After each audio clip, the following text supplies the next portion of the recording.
Welcome to Those Who Can't Do. I'm your host, Andrea Forkham, and today I have two of my favorite humans with me, Denver Riley and Lauren Antonio. Hi, you guys. Hi, sisters. Hello. Right at the top here, Denver, you and I had a chit-chat not too long ago about the Dust Bowl. We surely did, actually. We did. Lauren, why are you giggling? It was a serious conversation. It was so great. Historians will look back. It was my favorite.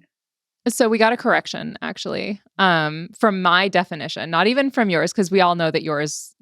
Mine is like correct. Go on. A creative interpretation. It's art. Exactly. As Jennifer Serta would say. So we were wrong. I wouldn't say wrong exactly. This is from a former cattle rancher. So this is a man who knows what he's doing. Okay. Okay.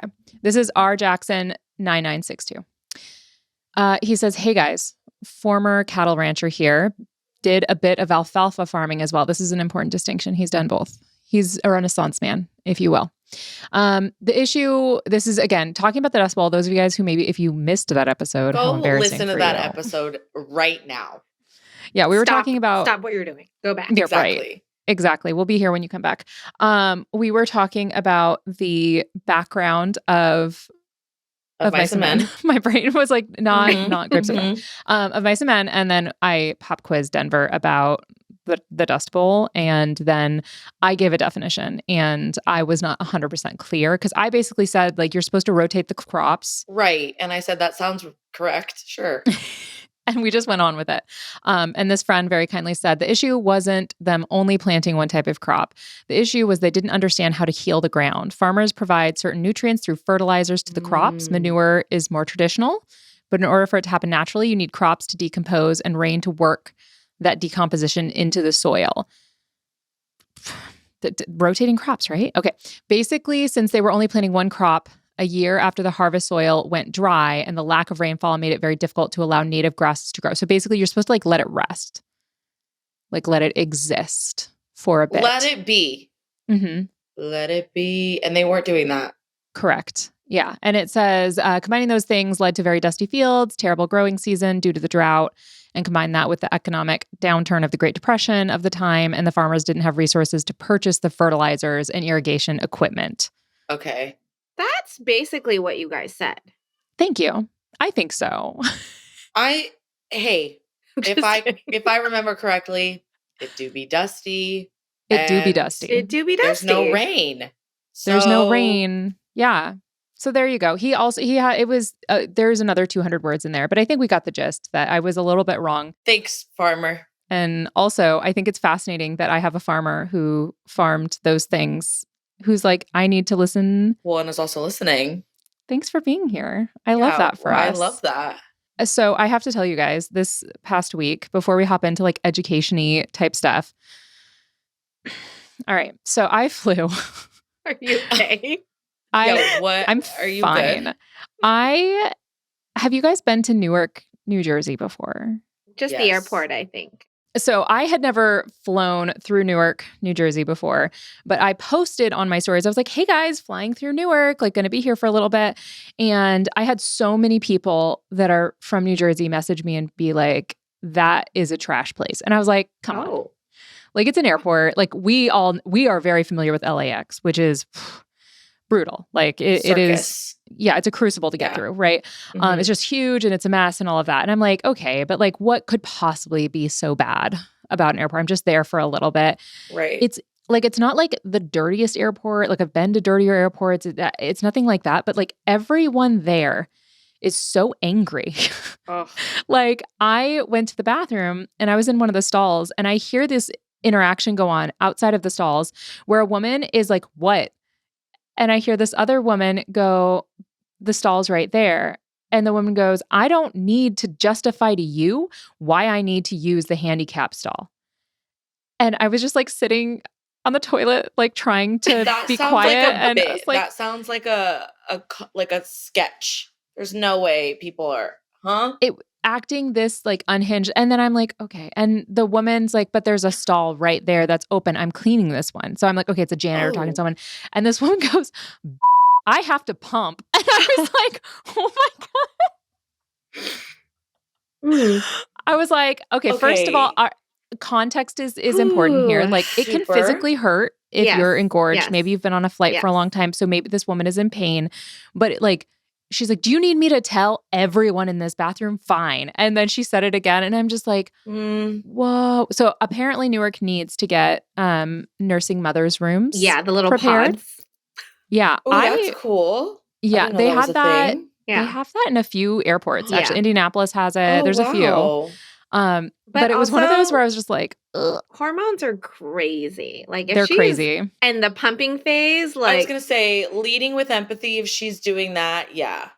And you're pumping in an airport, and the best place you've found is the bathroom stall. You're probably in pain. Yeah. You're waiting. This woman's taking forever to clean the stall. So I think it was just like all of the things. And I got out of there so quickly. Like I was like, not my business. Like I've been in that situation where I had to pump and I had to do it in a bathroom, and it's painful and it feels gross and all of the things. Honestly, I think if I could do it over again, I would have just put a blanket over myself and pumped in the freaking lobby because whatever. Gotta do what you gotta do. Exactly. Like, was she alone? Was she by herself, or did she have like another baby? Child? I didn't see any of that. So she could have been traveling, away from her baby, which also sucks. Also to say, we don't know what the other woman's face was.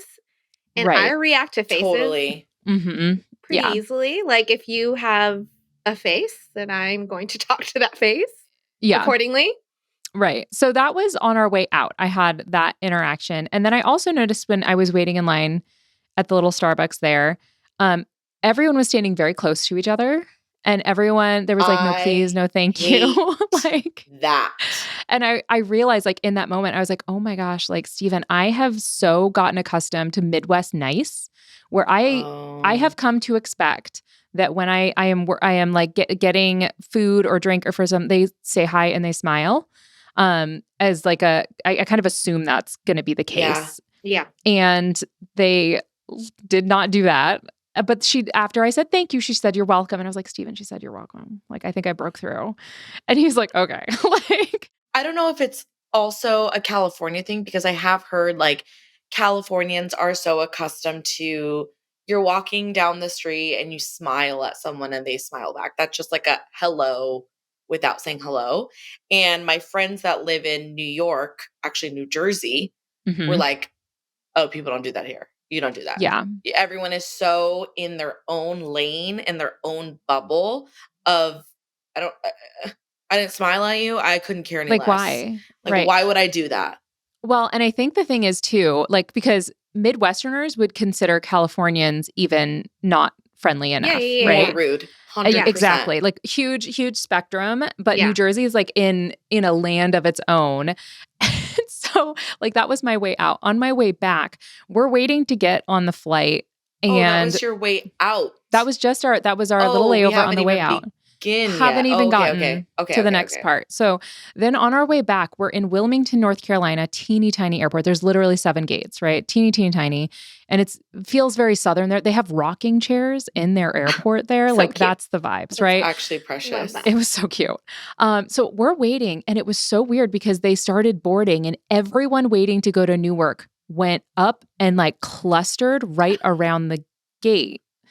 And to the point where the gate agent had to say like 4 times, like, guys, you all have assigned seats. Yeah, it's okay. You can wait. Like you can get, and like and I was like, what is the deal? And then I realized I was like, we're going to Newark. These are New Jerseyans. Like, they're like, let's get on this thing. We don't have time for waiting. Like they were on. And I was just like, what? And then when we landed in Newark, there was a woman who stood up immediately. You know, those people that like everyone stands up, and like, she like turned around and her backpack like slammed into Steven. And I'm like, guys, so all of that. I can't with that.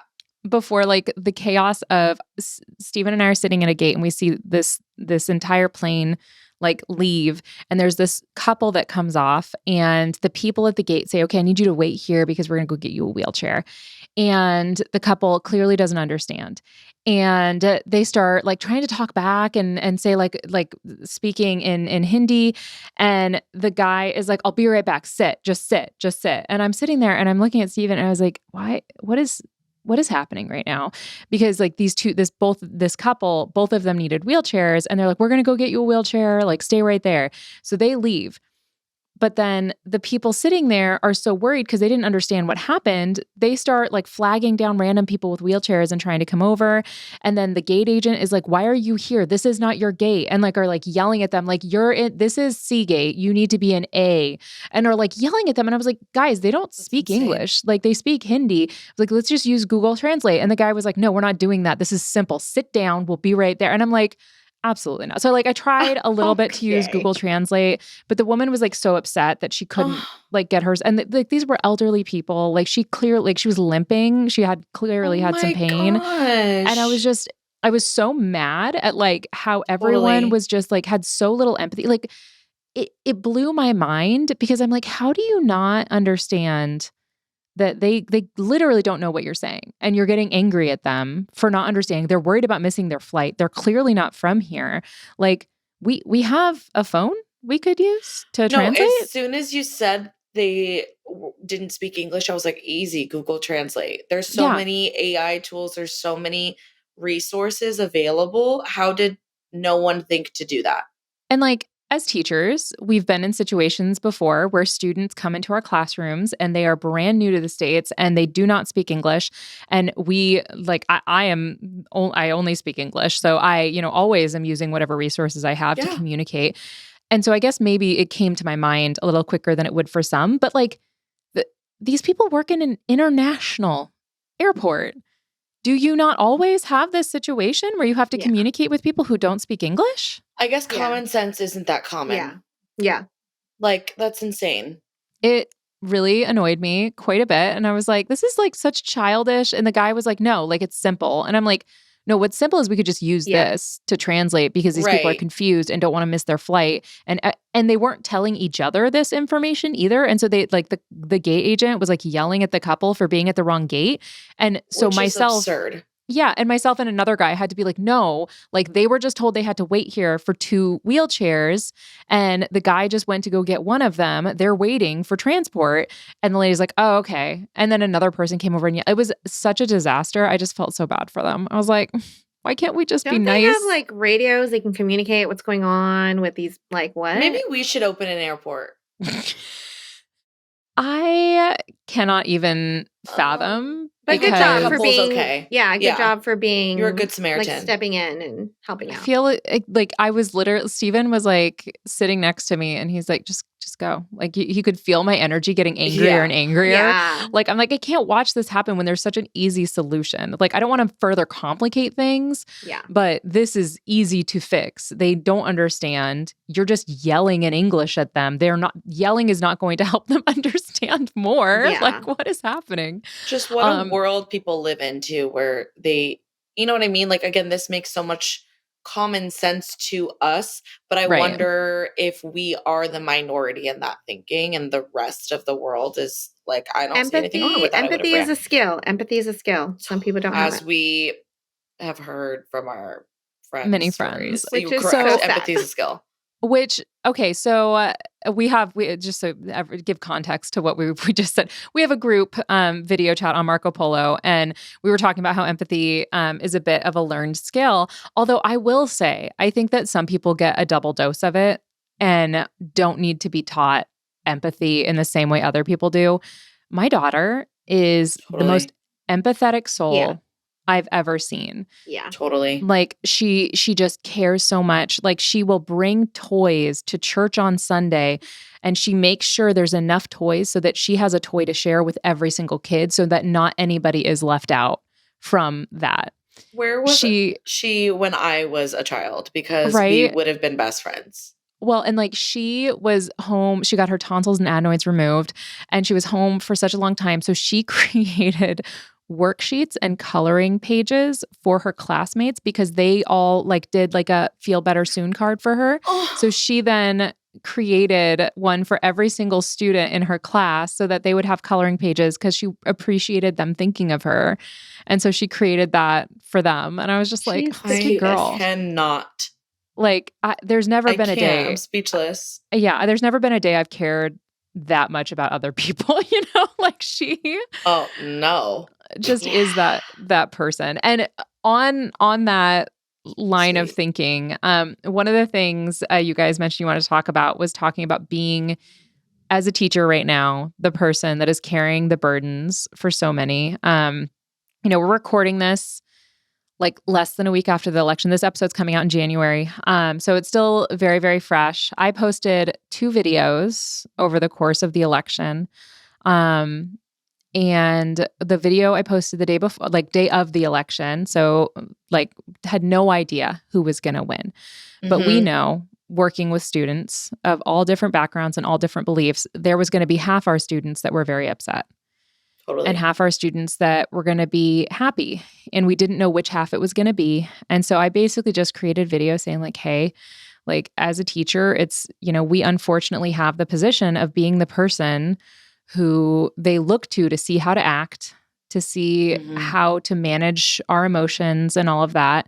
And it was really interesting because before the election results came out, I had very little negative feedback from it.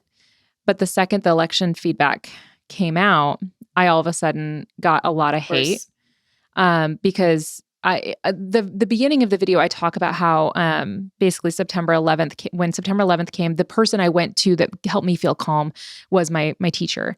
And people took that to mean that I was saying that the election results were akin to 9/11. And I'm like, okay, that's not, I was saying people, when you feel chaos, and I try so hard, guys. I try so hard to allow people to misunderstand me because I can't clarify to everybody. But I was literally just saying, like, when we're upset and we are afraid of things, like we need our adults, our people to like provide a little bit of calm. Especially as children. Yes. Not knowing. Yeah. And I was like, listen, like when they're in our classrooms, like they need to know they're going to be okay. And what I meant by that was like, while they're with us, like we have this little bubble. Yeah. And then I had a lot of hate from people being like, well, it's not okay for some kids because of XYZ. And I'm like, I'm not saying, like, it literally never is okay for the kids in our classroom. Yeah. Like for some, there's not a single day that we have a class. And when we say it's going to be okay, that it means that we are ignoring the fact that, they are the primary caregiver at home or fill in the blank, whatever. But I mean, how has that been for you guys? Because I am a step removed in the college classroom. I did go and I visited a few students that I knew personally were going to be pretty upset by the election results. And kind of visited with them, chatted with them, talked to them about, hey, like hope you're doing okay. Like, hope you're being a place for the students today that is calm and all of that. But I didn't have 40 kids in my class an hour for 5 hours. So what was that like for you guys? I mean, election aside, like I'm not even thinking I feel like we're always carrying it. Like I'm thinking about one class in particular, like as soon as the bell rings, they're coming in. I have like a whole group of kids that stand right by my desk saying all the things, all the drama, and I'm like, whoa. Yeah. But again, like you mentioned, sometimes you're literally the only adult that they can trauma dump on. Yeah. And they feel comfortable doing so.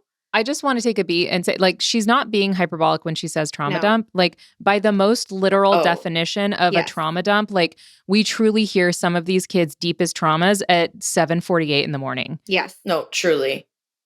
Yes. It's a lot. Yes. So that on top of what you're feeling personally, your own immediate family and friends, like in your inner circle, that's why it's strange to me when you're not naturally empathetic in this profession or just as a human in general, because I feel like, especially being a teacher, you should be. Yeah. Because you're not the same as everybody else. So like you should have that depth to you where you're like, there you might be feeling some things. So I'm going to be sensitive to that. So it's a lot to carry for sure. Yeah. And Denver, you recently started like a girl club. What's it called? It's called Girl Talk, which I found from a creator on TikTok. I can't remember her name, but she had a Girl Talk club and I thought it was the coolest thing. I reached out to her, kind of got information. Tried to start it last year, but again, any new club you start, I feel like is trial and error the first few years. So it's basically, I advertised it last year as like a space where all the girls on campus, young women, can come and just kind of like a mini sorority type deal that's not toxic and not the stereotypical sorority.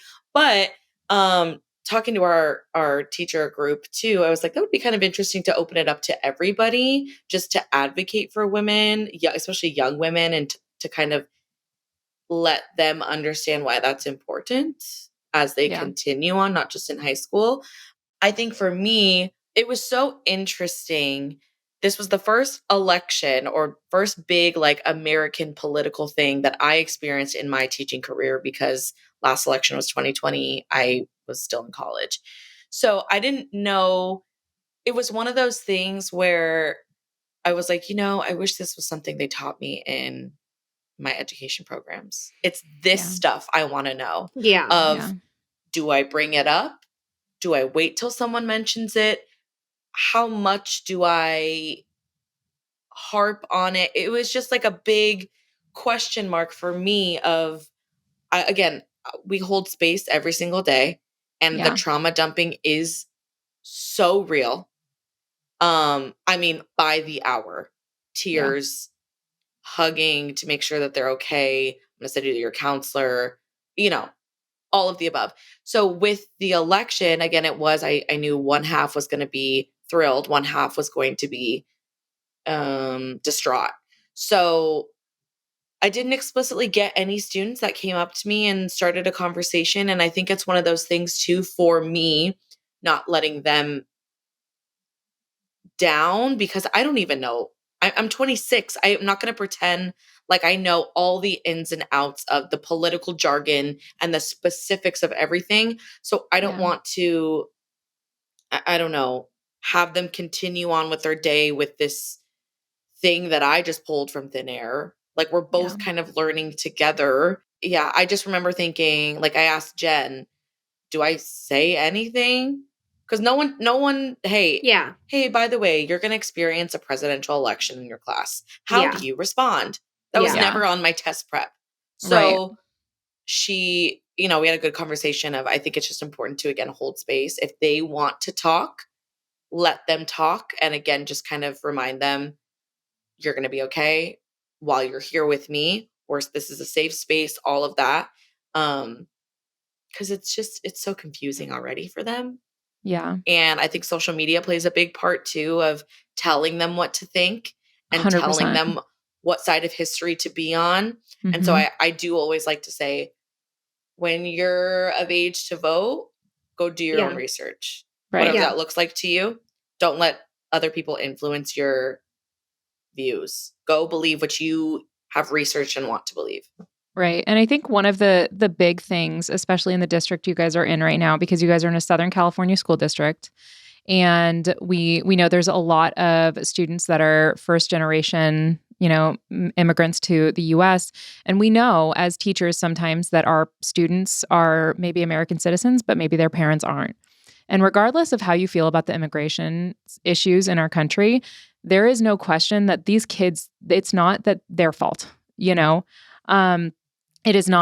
was not their choice. It was not any of those things. And I think for teachers because one of the things I got pushed back about was like, hey, like some of the things Trump has said about immigration, these kids have reason to worry. And I think that as a teacher, especially who works with kids who, like, I had a student who she wasn't able to join the Zoom during COVID because her dad, ICE came to her house and deported her father that morning. And that is the reality of some of these kids' lives. And regardless of how you feel about immigration and immigration enforcement and all of that, one thing I think we should all be able to agree on is these poor freaking kids. And it is not their fault. They didn't make these choices. And it's so hard as a teacher because you have these kids who are coming in who are like, oh my God, like my mom is going to get sent back, or my dad, or, and it is really heartbreaking from the teacher's perspective because, like, number one, like, it's not my job to figure out immigration law. It's not my job to enforce immigration. It's not my job is to love and support and teach the kids in my classroom, wherever they're at, whatever they have going on, to the best of my ability. And so sometimes that means that, like, on an election day, one way that I always like to hold space for my students is I would say, like, hey, we're going to take a minute and I'm going to let you guys write down everything you're feeling right now, anything that you want. And if you want to write in there that you want to see a counselor, you want to talk to me, whatever, like, just go ahead and write that in there. I will look over them. And if you don't want to talk, that's fine too.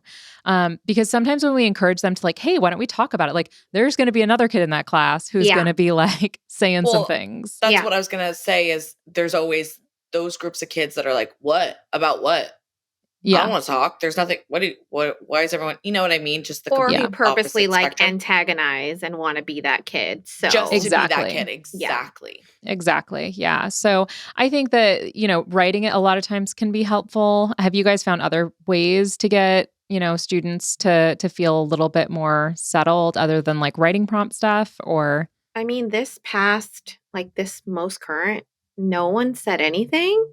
Yeah. I maybe had like 1 or 2 kids that said something after school or during one of the breaks. They asked me who I voted, like that kind of thing. But I don't know how y'all feel about this, but I love that they don't know about me. Yeah. And they don't know which way or any of that, because again, my job isn't to influence that part of their thinking. Right. My job is to be there for them. Yeah. And to make sure that they have the skills to think for themselves. Exactly. So I'm not trying to use my position to do any of that, whether they're curious about it or not. Like, that's none of their business. Like, it is what it is. I do really like that. And again, back to I don't know. It's just I need to get better at this, but I just don't know enough to it doesn't matter if they're my students or my group of friends. I don't want to sit there and pretend like I do have this knowledge that they don't have, because I don't. I might equally be as in the dark as them, selfishly, because, I haven't done my own research.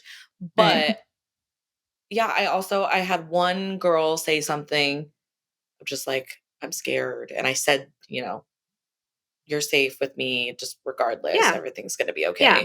But and then I heard other comments from students that you could tell they were trying to be cool, of like, get her out of here. Goodbye. Like, I'm like, did you see that on a TikTok? And you thought it would be funny to regurgitate it? Like, so picking and choosing battles for that. That's what I love about what we do as our 10th grade team is we're not giving them what to think.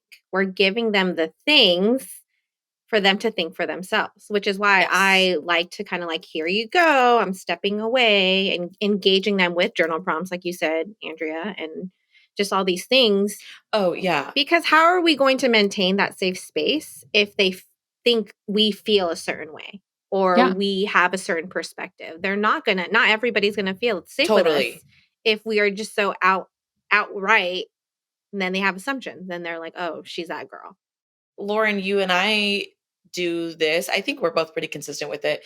We do our Wellness Wednesdays. I'm still doing that, of just every Wednesday we're either going to do, it's 99% of the time not content related. Like the other day we went on a walk instead of journaling, or we'll do like a coloring page, or we'll just put our head down, that little bubble, like watch the bubbles, like that bubble one. Yeah. Very elementary activities, but they're like so drawn to it. I think that just speaks to the fact that, and I say this all the time, you're children. You're not childish, but you're children, and you have the right to be and continue to be children. So we're going to operate as such sometimes. Yeah. So I find that, I mean, they love it. They eat that up. They're like, are we doing Wellness Wednesday today? Because sometimes for a brief moment, all their drama doesn't matter. It doesn't matter for that moment. And we need it too, Honestly. Totally. Wellness Wednesday was right after the election day. So yeah, that's perfect. Perfect timing. It was perfect. I think we did some coloring on that day. So good. All right. So we are going to take a quick break. And when we get back, we are going to give out some most likely, staff superlatives to each other. Yes. Most likely stuff. So we'll be right back. Welcome back to Those Who Can't Do. And we are now going to take a look at some teacher superlatives that we think maybe would fit each other. So our teacher friend group specifically. Wait, are we doing the people who aren't here? They don't get to play. Oh. We are making all the decisions. That's fine. Yeah, I don't care what they think about what I think about them. Literally, it would be fun for us, but people outside of people who know us would probably be like, I don't even know who that is. So just us three. Okay. Yeah. Okay, so of the three of us, who would be most likely to lose their keys and find them in the freezer? Lose your keys would be Denver. But freezer threw in the me freezer, it's Andrea. Lauren. No, Andrea. I was Lauren. She's done shit like that.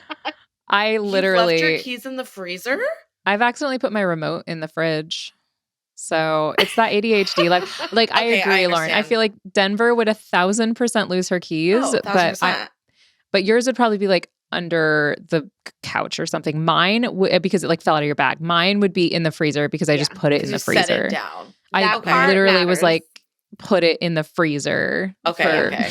Yeah. I guess I was thinking, Lauren, because of your little fridge and you're always like you utilize that thing. So I'm like, maybe she just keys there really quick. But I need to put it right on the hook as soon as I get into the room. Okay, otherwise I will lose it. I will lose it. Okay, who's most likely to make their syllabus speech sound like a TED Talk? Andrea. No way. I'm not going to be inspired. No, Lauren is 1,000%. Dude, I don't know you guys at all. I know Denver's like she doesn't even go here. I don't go. Yeah, I've never asked you guys one question about yourself. I guess I should just see myself out. This is honestly embarrassing. Yeah, no, it would be Lauren. Fine. Yeah, God, my intro Denver. letter is pretty like. You know, you're for like, the I love you listeners guys. out there. For the listeners out there, before I got hired as a full-time teacher, I was Lauren's long-term sub. You're so welcome, by the way. Bet you didn't know that. Thank you, because I basically took everything that you had and replaced Miss Antonia with Miss B. So that cover letter, grr. Yeah, I used it too. Do you read it though? Do you like perform it to your class, or do you just hand it out? No. Oh, there you go. I say, here's the link. I actually do read mine so that they like the philosophy thing. Like I'm about it. I'm about it. Like you matter. I love y'all. I think they're like cool or whatever. Yeah, I guess you guys are all right. You're legally mandated to be here, so yeah, you have to be here, and so do I because I want to a career. Do my job, to survive. Yeah, to survive. Who's most likely to have a pile of grading taller than they are? You. I was going to say Andrea. That's Andrea. 1,000%. Guys, you should be so proud of me. My students are in their field right now and they have a deadline every week and I have kept up every single week. And it's like 2 pages of writing that I have to give like very direct feedback with every time. You're so good. Thank you so much. You are a superhero. No, you're really doing great, sweetie. Thank you guys. Amazing, sweetie. We're so proud of you. Thank you so much. That's nuts. I'm very proud of myself because it's real hard for me to sit down and actually grade. I'm the worst at that. Speaking of grading, it was week 12 last week and I am still dying. So there's that. I'm surprisingly done. Yeah, that is surprising. Good for you, Denver. Look at you. I know. Who would be the best at turning a pop quiz into a pop concert? And there's further clarification that the teacher somehow works music into every lesson. Oh, I don't know. This is hard. This is hard. But I think is it a pop concert? That's what it says. Okay, it says, I think for the theatrics, me. Mm-hmm. For the baseline, Lauren. Yeah.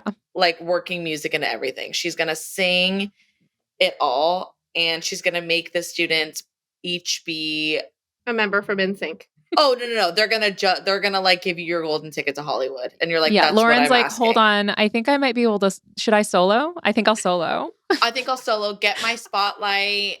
Ma'am, this is an Applebee's. That's so funny. No, because for the listeners, Lauren actually does have a phenomenal singing voice. And Yeah, she's a pop star. See? That's the headset. And she also was the lead in the high school. That was not Lauren, just so we're clear. That was if Denver. You know. They're like, oh, someone tell her. No, one thing about me is I have a skill for singing really bad. Like, I can sing so bad. One thing about you is you will turn any weakness into a strength. That's the nicest thing you've ever said to me. You'd be like, hold on, no, I'm so good at being really bad at this. No, I am. Because people are like, listen to how bad I sing. And then it's stunning. I'm like, you're a bitch. How about that? Denver, that's not a thing. No, it is. I can't even like sing that well. Like, that's what they do. And you're like, okay, how about you shut it? Oh man. All right. I love that. God, that was for you. So good. Okay, thanks. So good. Oh, this is an interesting one. Who's most likely to set off the fire alarm during a science experiment? If you had to sub, like let's say we were covering someone's class and there was a science experiment going on. I'm gonna go with Denver. That would be me. Yeah, for sure. Yeah, I'd be like, I don't know, you guys. Weren't you subbing that class when the toad got a hand scoop of ice cream in the enclosure? Surely I was. Oh, when I was a revolving sub, a student decided to grab a handful of a Chick-fil-A milkshake and put it in the snail aquarium. And I look over and I said, what is going on this day right now? What did you just do? And now it's dead. And I was like, I'm going to get fired because I let this dweeb put his milkshake in the aquarium. Like, isn't that kid a senior now? Yeah. You should remind him of that moment. Because I see. Crazy. I forgot about that. Kids are crazy.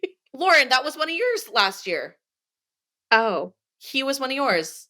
And I remember because he had a couple of buddies that were in my class and he was doing that thing where they would just like float from all of our classes when they should be in their actual class. Yeah. And Denver texted me and it was like he just put a milkshake in the snail enclosure and I was like, what? And I called him out and he's like, how did you know? Because it'd been like 5 minutes or something since he had done it. The snail was probably still actively dying by the time he got to my classroom. So disrespectful. The way the students like trip out when they realize that we speak to each other. Oh my God. Wait, what? I'm like, do you know her? Hello? You mean my bestie? Yeah, I know. Yeah. Right. What are you talking about? We work together. So, right. Okay. Here's a good one. Best excuse for getting out of like lunch duty or something. You guys don't really have lunch duty there, but like that kind of a thing, like getting voluntold to do something for school. You can't do it because of XYZ. I have diarrhea. Oh, but that's accurate for you, Denver. Giving an I guess Denver. Denver's just talking about her IBS out here. Hard launch of the IBS. I thought it was, what is the best excuse? And I was like, easy, diarrhea. No one's going to ask. Who gives the best excuses? Okay. Probably Denver. Me. Yeah. And we know that excuse. Now sad. When you really do have diarrhea, they're going to be like, she doesn't though. She's going to have to come in anyways. They're going to be like, really? Let me see your underwear. What? Prove it. Prove it or it didn't happen. Pictures or it didn't happen. Lauren, what would be your excuse if there was like something happening and you'd be like, my children. I could answer Usually my children, yeah. The kids are the great. That's why you have them. Yeah, is literally to get out of work, right? Is that not it? Go ahead. Say that one more time for me. Okay, but I actually was talking to one of my students today and he is finishing up his fieldwork. So he's met a bunch of these students and he was at the mall and a kid recognized him and the parent was talking to him. He's like, oh, that's great. Yeah. And he's like, I'm sure. And the student who's doing their fieldwork, it's a guy. And the dad was like, you're going to have no trouble finding a teaching position. He's like, oh, thanks. He's like, yeah, because they're not going to be worried about you going out on maternity leave or anything. And my student was like, what? Like, I'm sorry.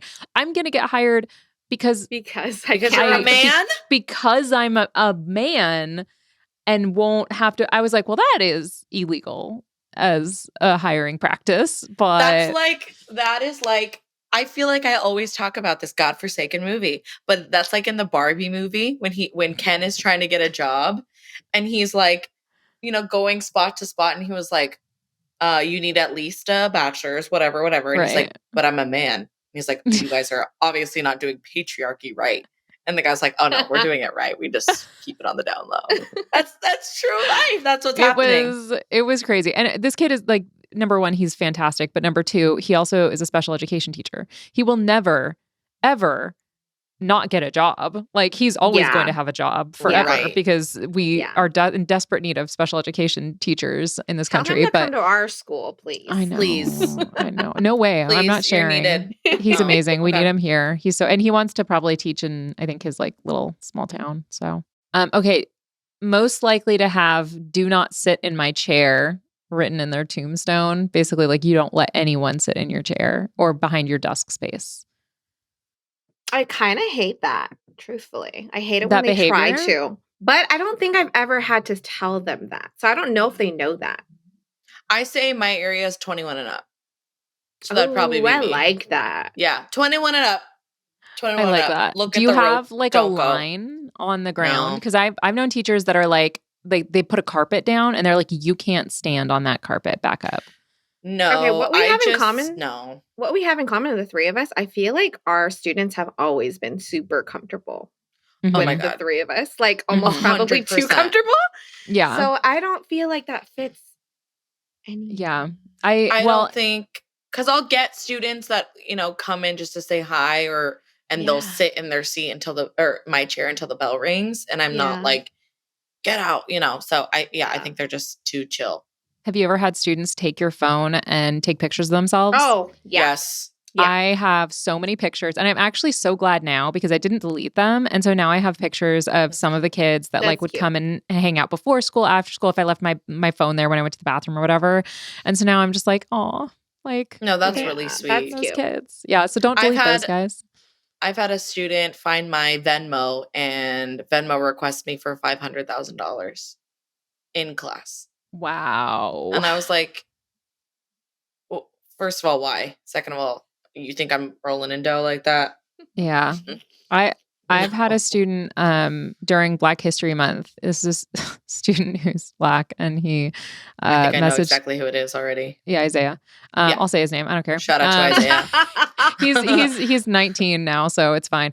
But he still does. The first day of Black History Month, he sends me a Venmo request for $10 for white, and he like the memo line says white guilt every single time. I love that kid. A genius. That's great. Love that kid so much. So great. And he actually is, playing basketball in college now, and he sends me his highlights and stuff. So yeah, I love that kid. But there are several videos that did very, very well because I literally just said something that he said with his whole chest in front of a whole class of people. Yeah. He was. The confidence is top tier. Top tier. Okay. I guess we could just stroke Denver's ego. Which of us is the most likely to be mistaken for a student at parent-teacher conferences? Ooh, parent-teacher conferences. Definitely. Oh my gosh, don't say it like you're going to seduce the dads. What was that? Whoa, keep it in your pants, Riley. At all. I was like, guys, I wasn't thinking that. No, I'll admit it. My dream is that there's a hot single dad and he's like, hey. And I'm like, a hot single dad of one of your students? Gross. Is that problematic? Yeah. Lauren? I'm not a fan. Conflict of interest a little bit? Aww. Please don't fire me. They're gonna see this and be like, I don't think it's like a crime. Predator. Like, I don't know. It's not a crime. No. It's not like a crime. I'm sure. And it's happened. Like literally at the school I was at before I was with you guys, there was an elementary school music teacher who met a single dad and they got married and they're very happy. But so it's not like I'm going to act upon it. Did I say I have dreams and fantasies? Don't call it that. Don't call it that. I can't say that either. Oh God, I can't say anything. I take it back. I would never be attracted to anyone's dad. Denver is going to become a nun. She is. I'm joining a convent after this podcast episode. Turning a leaf. Mm-hmm. Okay. Yep. Nuns can also be teachers, so I'm not worried about that. It's the celibacy that you think is maybe going to be problematic. I'm single by choice. Okay, that's what you're asking. Okay, great. Okay, I do have a question for you guys. Did you see the video I posted that was like the sound that was like, Oscar. Yes. You know that one? Okay. Yeah. Lauren, did you see that transition? So. Okay, it's a transition and you like are dressed normal. Let's watch it. Oscar, listen, baby, I know I was a bad girl, but come on. You'd have to be crazy not to take me back. I remember now. Yes. All right. I was very 50-50 on whether or not to post it. So glad you did. And I'm still 50-50 about whether or not I like that I posted it. As a teacher creator, it is weird and jarring for people to post something where you feel pretty. I posted something like, and there's a girl I follow and she posts videos like that all the time. And her comments are just other women being like, yes, queen, get it. That's what I wanted. That's not what I got, but that's what I like. It was for the girlies to get hyped up by the girlies kind of a video. And it was a lot more dudes being like, and I'm like, I actually like, and I know no one's going to believe me, but like, I really don't care. Like, I wanted the girls to be like, yes, girl. No, you know? And I get it. I don't, and I felt weird about it. And I'm like, and I still feel weird about it. I don't know. As teacher creators, can we, because it wasn't like, number one, my dress was past my fingertips. I wasn't showing a bunch of boob. Like, it wasn't that it was a scandalous video. The audio almost is, but it's like, I'm sorry. I don't know. It's from Shark Tales. That Is it audio really? is from Shark Tales, an animated film about fish. I didn't know that. That's even better. Honestly, that's even better. I did not know that, and I love that fact so much. Her name is Lola. That's the girl I've seen it. like, she's the hottest fish I've ever seen. So. She is a super hot fish. She's so hot. It's Angelina Jolie. Yeah. So I don't know. How do we feel about me posting videos like that? Should I not? Be so honest with me. I support you. Period. Because I understand wanting the reaction from your girlies because you got that reaction from us. Right. Exactly. And like literally you would be like, Andrea, what the hell was that? Why would you post something like that? Because there is a difference between being like, I don't know. There are videos that I have seen of teacher influencers that post something that is like scandalous. Not scandalous to the point where it needs to be taken down. Flag, but to the point where I'm like, I wouldn't post that. But what you posted, I would have posted that. I was going to say, it is really strange when you are someone who usually dresses extremely modestly, and then you wear a tighter shirt or you wear something that shows your body a little bit more.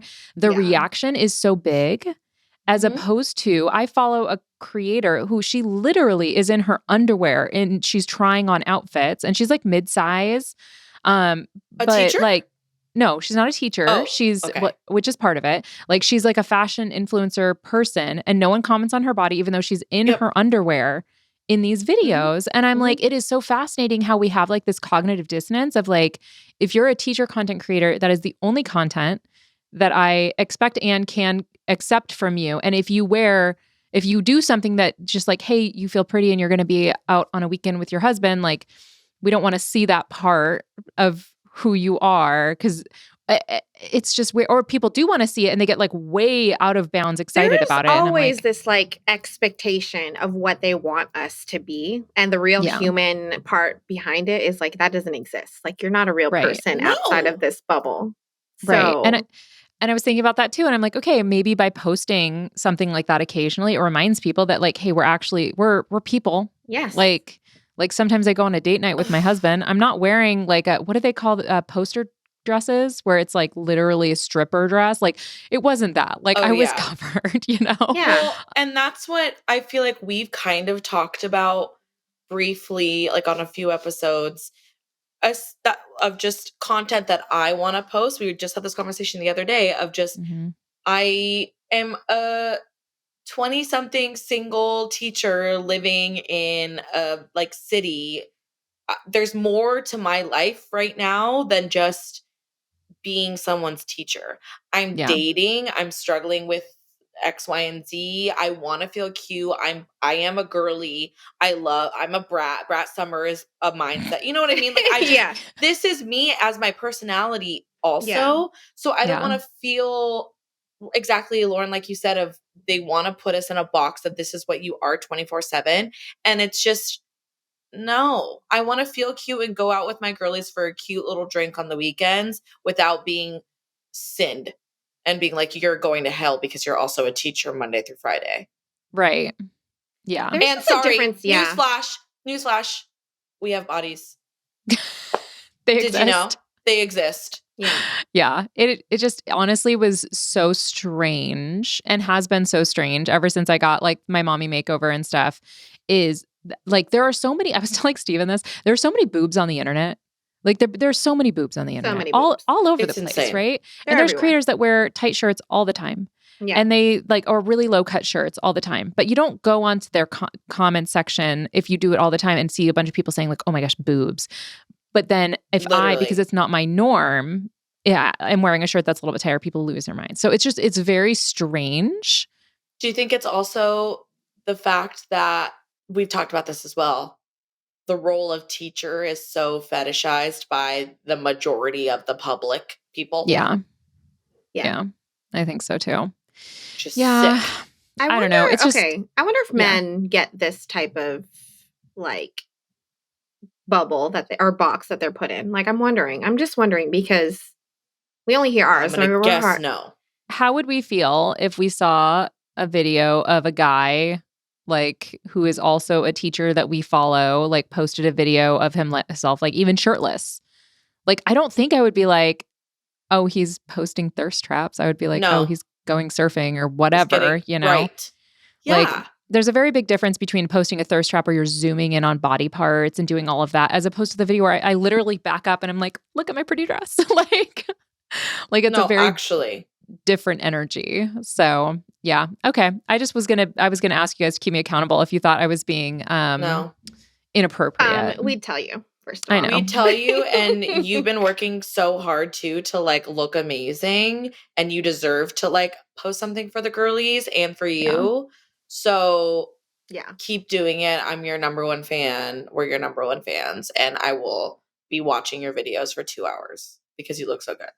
Thank you so much. Yeah, there were a couple of comments that made me laugh. That one person said, because the next thing I posted was like acknowledging my husband like being a veteran and all of that. Oh, yeah. And someone commented, we're like, don't listen to her, guys. She's just trying to get us to stop hitting on her or something.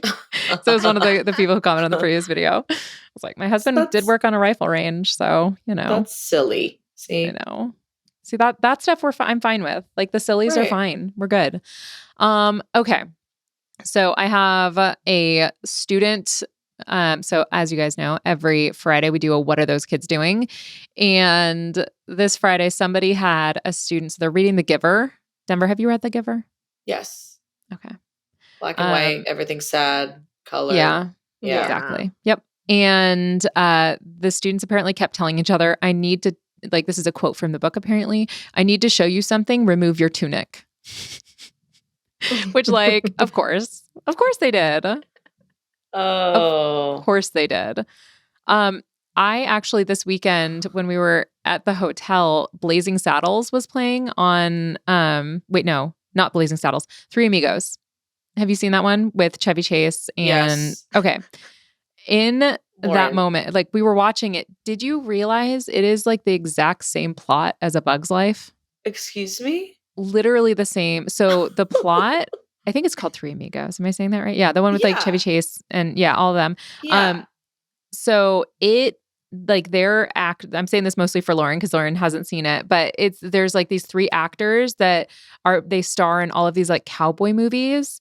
And then there's this town in Mexico that are like, oh, we need someone to save us from these really bad cowboys. And so they call them and are like, please save us. And so they show up to defend. Well, they think they're showing up to perform and they're actually there. But it's real life. Yeah. And Steve Martin even gets like shot at one point and he's like, hold on a second. You're using live ammo. Unbelievable. Yeah. And like, and it's literally the plot to A Bug's Life. Like there, and very clearly A Bug's Life like did a little homage because there was one line in there that was exact. Like they first show up And the guy goes, man, these folks sure are hard up for entertainment, which is like the exact same quote on both. So they knew what they were doing. But it just made me really happy. I hadn't seen that movie in forever. And I did not watch the whole thing. So I don't even know if there's like super problematic parts in it. But like as we were watching it, Stephen and I were like, is this a Bug's Life? This is a Bug's Life. Like, and then I was like, well, yeah. Had a chokehold on me as a child. Really? I loved that movie. Like, that's so interesting. Steve Martin Short. No. Oh, no. A Bug's Life. Oh. A Bug's Life. You're like, really? That's I was like, these comedy legends. Yeah. No, but that is my dad's like niche of comedy is Chevy Chase, Steve Martin, Martin Short, John Candy. Like he will cry laughing like it's the first time he's ever seen that. Yeah. It's been a minute since I've seen those. That's like one of his favorite movies. Like all of those types of films, they are hilarious. Yeah. Like I don't even know what genre of comedy that would be, but like it's a little bit physical comedy, just kind of slapstick-ish, but it was very silly. The parts that I saw, I was like, I need to actually, when I have time, to sit down and watch it. Wait, where were you watching? You were watching on the plane or? Hotel. Oh. Yeah, we had like a little bit of time before we had to go meet up with our friends. And so always just have the TV on. You haven't seen Blazing Saddles, Denver? No, but I know that in my acting class, we talk about that movie all the time. When you guys talk about movies and stuff, Melissa and I are like, what are they talking about? Did you not watch? Do you not watch movies? I guess being like our parents just didn't open up that part of the world for us. Do you know the first movie I watched in the theater was? What was it? Austin Powers. At the ripe age of 6. At the ripe. That is a choice, Denver. Blazing Saddles came out in 1974, so it predated all of us. But no, that one's a Mel Brooks movie. So it's like Gene Wilder was the main character in that one. Yes. Yeah. And Cleveland Little. Right. It would not get made today. I will say that. It definitely would not get made today. Because there are some choices in there that I don't think would. There are definitely some jokes in there that would not really fly today. Although I did just watch Tropic Thunder, which was not made that long ago. Oh my God. And that one has some crazy jokes in it. Like, I mean, it's one of like argued the best movies of all time. But it is meant so to be many. offensive. Like, yeah, it's meant to be offensive. Supposed to be. Robert Downey Jr. is in blackface. The whole time. I'm rewatching Glee right now. And I'm like, oh shoot. I am a Gleek. I love Glee, but it is so problematic. It would be canceled. Oh my God. So I never watched it because my mother saw it and was like, how about we don't watch a show where the teacher is being a predator with these young children? And Mr. Schuester is in, he's just cringe and Isn't there a relationship between a minor and an adult that you're kind of rooting for in the show, though? No. Not That's Glee. Pretty Little Liars. No. That might be Pretty Little Liars. That happens. Yeah. Got it. Yeah. So what's so problematic then about Glee? That was a big, heavy sigh. The one-liners are absolutely insane. A lot of like, I don't even know how to describe it, Lauren. It's very insensitive. Very, very, very. Sue especially. Sue Sylvester and like Santana. She's like the coach of the cheerleading team, but she just says whatever, whenever. And it's funny, but also like, whoa, she just said that.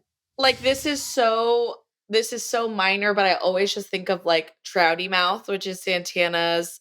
Santana gives like names to everybody. Like Kurt, he's one of he's gay in the show, and she calls him Twinkle Toes, like to his face. And then she'll like Leah Michelle, she'll like call her Fiddler on the Roof, or like because she's Jewish. Yeah, so it's like stuff like that. Oh my gosh. Yeah. Okay. But it's in the context. I'm sorry. It's just so funny.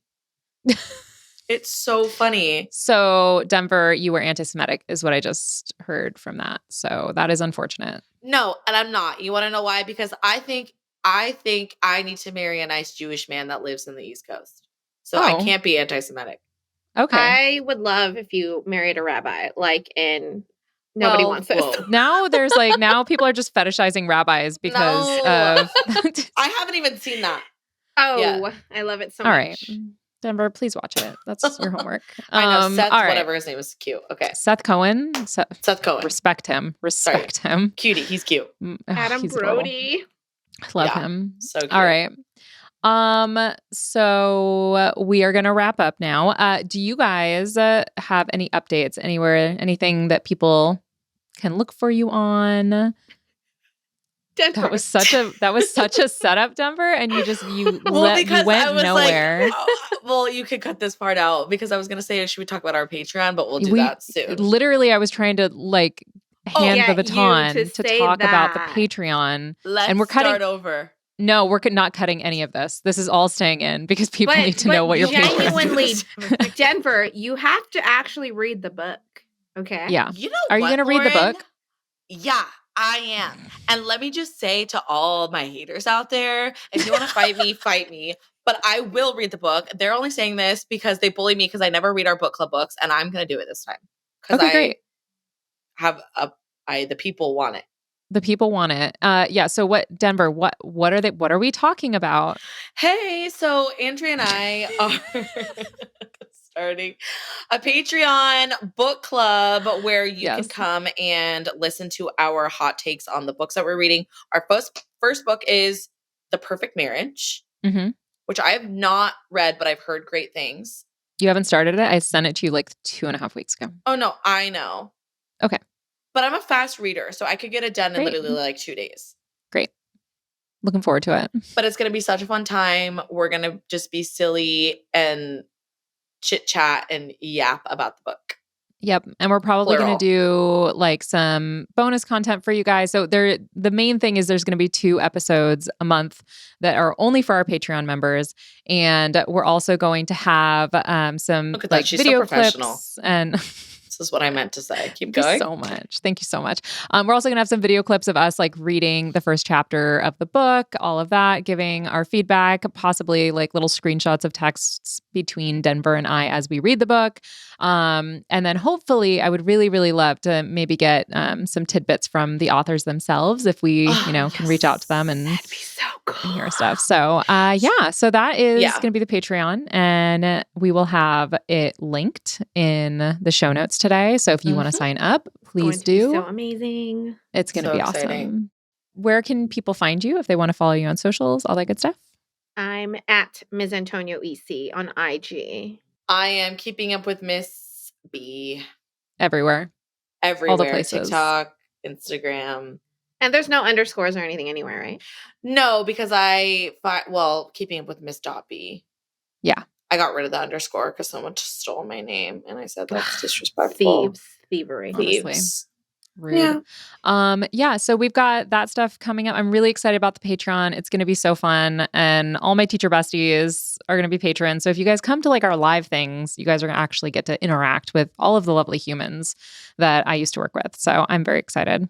Yay. All right. Yay. All right, guys. Thank you so much for coming on today. It was super fun.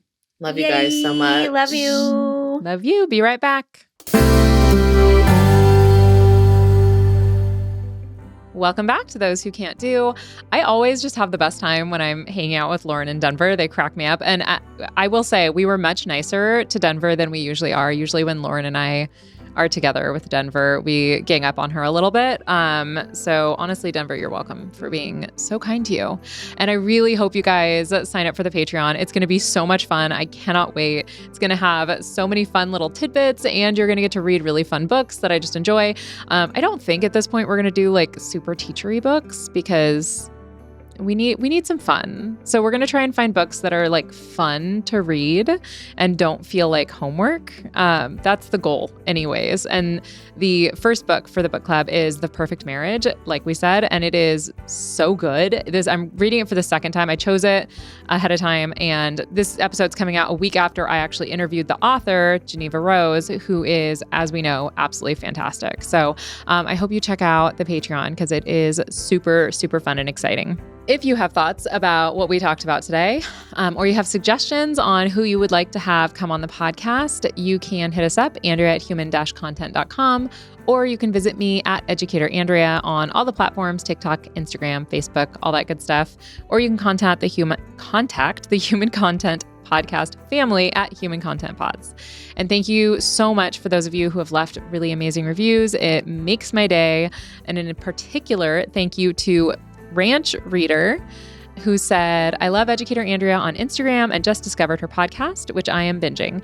She's a wealth of knowledge, has great guests, and an awesome sense of humor. Her content is helping me survive teaching high school English. Thank you so much. That absolutely made my day. I love to hear it. I do wonder if the Ranch Reader is the same person that was a farmer before. I don't know if it was the same person we talked about in the episode today, but I mean, if it was, DM me and let me know, because I think that'd be really cool. You kind of got in the episode twice today.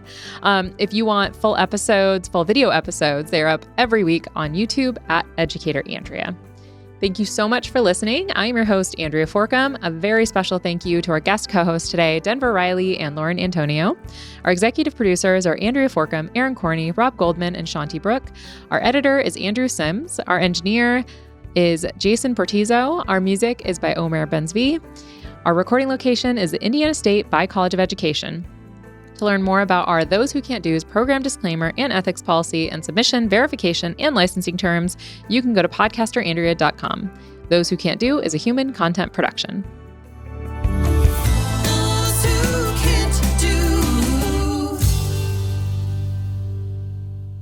Thank you so much for watching. If you're like me and you're thinking, gosh, I really need more Those Who Can't Do in my life, you can start your binging right now by clicking on that playlist button right over there. New episodes are out every Thursday, so please subscribe and join us each week on YouTube and wherever you get your podcasts.